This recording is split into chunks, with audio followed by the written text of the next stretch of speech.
All right, coming your way on Philadelphia 76ers now. We're going to talk about this Woj Bomb, in which the timing was just really weird on Christmas Day, about James Harden wanting to go back to the Houston Rockets and NBA free agency in July of 2023. A lot to unpack, but this is why you subscribe to the show. NBA season, it's heating up, folks. So this is your one-stop shop for all things Sixers talk all year round, and you don't want to miss our coverage moving forward. So subscribe and lock us in. And with that, let's start today's show.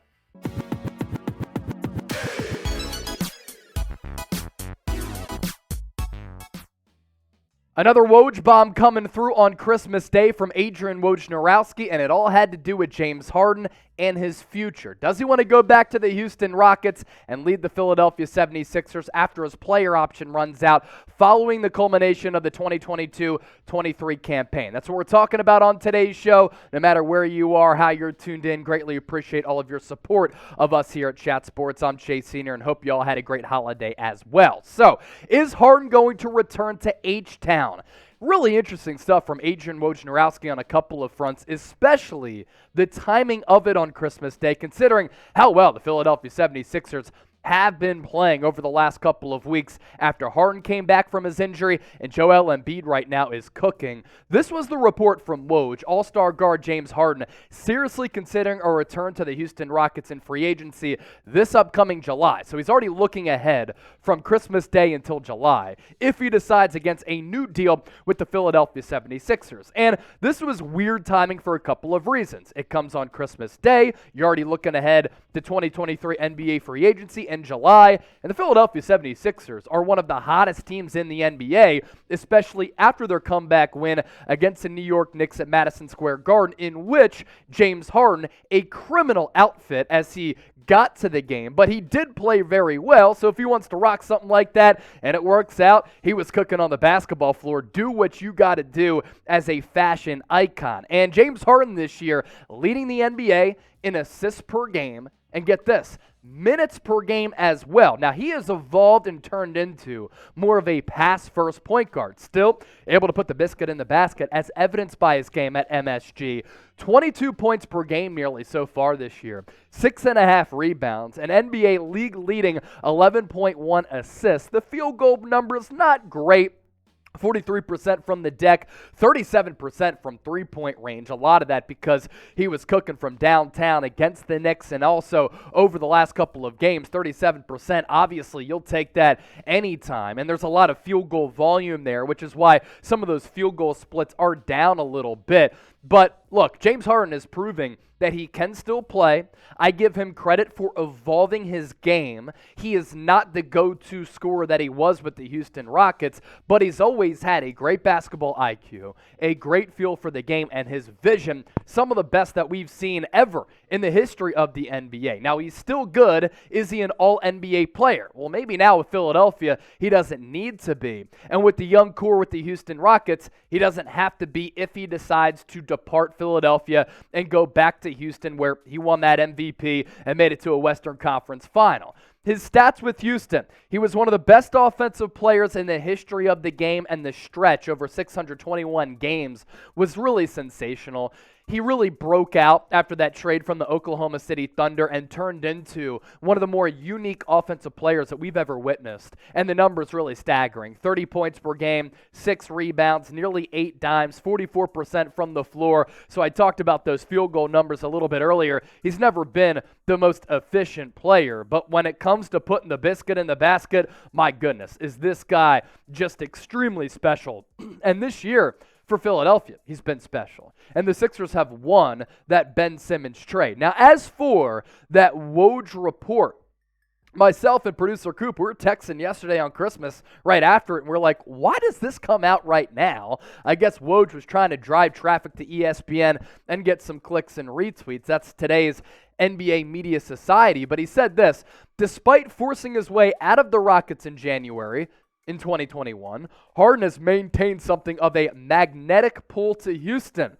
Drawn to the community lifestyle and family there, his jersey also being up in the rafters, by the way, after what would become a relatively brief stop in Brooklyn as well as Philadelphia, a move back to a rebuilding Rockets franchise would effectively represent comfort and familiarity over an immediate championship pursuit. Now, the one thing missing from the mantle for James Harden is an NBA championship. And while I like that young core for Houston, led by Jalen Green, as well as Jabari Smith, don't you want that championship, James Harden? And isn't your best opportunity potentially to get it with Philadelphia? That two-man game with Joel Embiid has really been working well over the last couple of weeks since both of them came back from their respective injuries, but I can see why a return to Houston, the familiarity there, being a franchise icon, the best player in the history of that franchise outside of Hakeem Olajuwon, would be appealing to him, especially when you look at some of the young players here on the roster. Jalen Green, my comp for him coming out of the G League, it was Bradley Beal. He does have that scoring upside. Jabari Smith was my number one overall player in the 2022 NBA draft class, and if you look at his numbers over the last couple of weeks, he's been awesome shooting the basketball, but also defending. Kevin Porter Jr. signed that deal, so it looks as though he's going to be in H-Town for a little while. Jayshawn Tate, good player, and then Alperen Şengün, I think is one of the more underrated young centers in the league, has that old school game, which doesn't always work in today's NBA, but I think that he is no doubt a player. And adding Harden to that core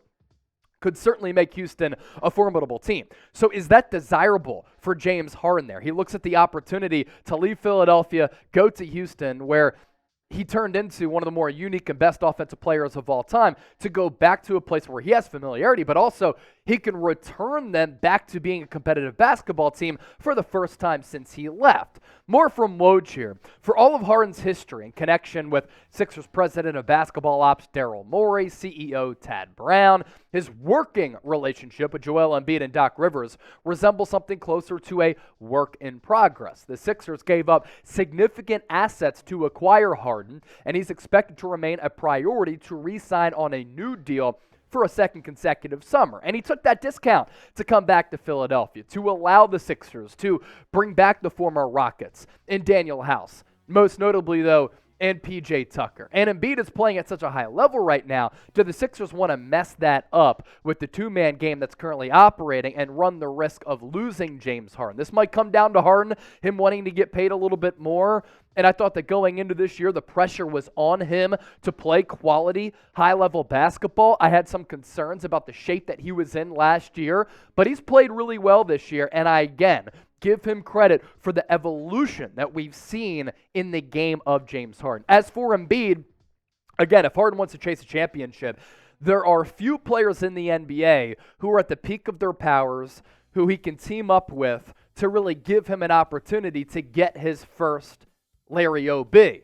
Embiid, I think, has been the MVP this year outside of Jason Tatum. 33 points per game, 10 rebounds. For a center to shoot 53% from the floor and to have his three-point numbers as good as they are, really just crazy. And his passing ability does continue to improve. And this is still one of the best duos in the NBA. You go back and watch the tape against the New York Knicks, the two-man game. I know I've said that phrase a little bit, but the two-man game, the pick and roll. How do you stop it if Harden's knocking down the three? Joel Embiid can crash to the cup on the pick and roll. He can stay outside, knock down the three, and then it also opens up the spacing across the floor for Philadelphia. Over the course of a 7-game series, if both are healthy, if both are engaged, and they get some of those complementary pieces to really chip in and play good basketball, Sixers, look out. They can win the Eastern Conference. It's, I think, the Celtics and the Bucks atop everybody, but the Sixers can certainly enter that mix. So what do you think? Let's hear from you here in the comment section. NBA now, 76ers now. Should the Sixers re-sign James Harden? Y for yes, N for no. Want you to let us know down below in the comment section. Plenty to get to here on the show. First, though, NBA Now, 76ers Now is presented by Rocket Money. Keep track of your expenses, save money, and cancel unnecessary subscriptions with Rocket Money today. Are you wasting money on subscriptions? Well, get this.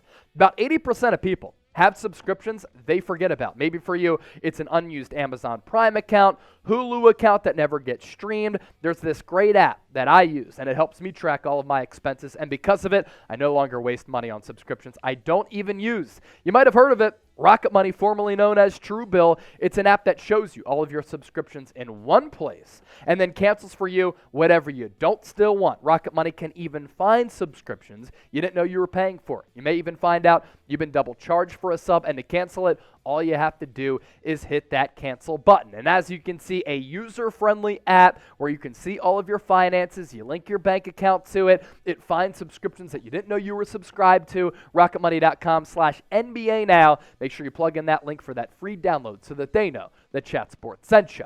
As for what Harden did on Christmas, it was a dub. And like I said, the outfit heading into the game at MSG, it was a crime in my opinion, but James Harden balled out. 29 points, 13 assists after the other night in which he dropped 21 dimes, 4 steals in 43 minutes in Philly's comeback win over the Knicks in which they were down big early. And here's the outfit that I was talking about. Like, I can understand the zip-up sweater jacket, whatever that was, but the mask that he was wearing looks like something that my 95-year-old grandma may have knitted. And then the roses intertwined on the Louis bag, and then the slippers here.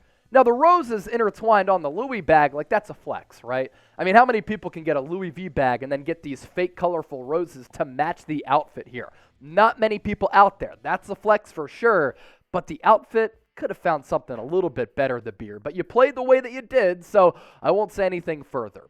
James Harden did respond to that report from Woj after the game, and I thought this was hilarious, right? Why would you ask me about that on Christmas, man? You didn't say Merry Christmas or nothing. Kind of said in a joking manner. You asked me about something I'm not answering. I didn't see nothing. I'm here. We are playing very well. I don't know where the report came from, but I'm a very excited person to be here. We are playing well, and we're continuing to get better. Well, James, where did Woj get the report?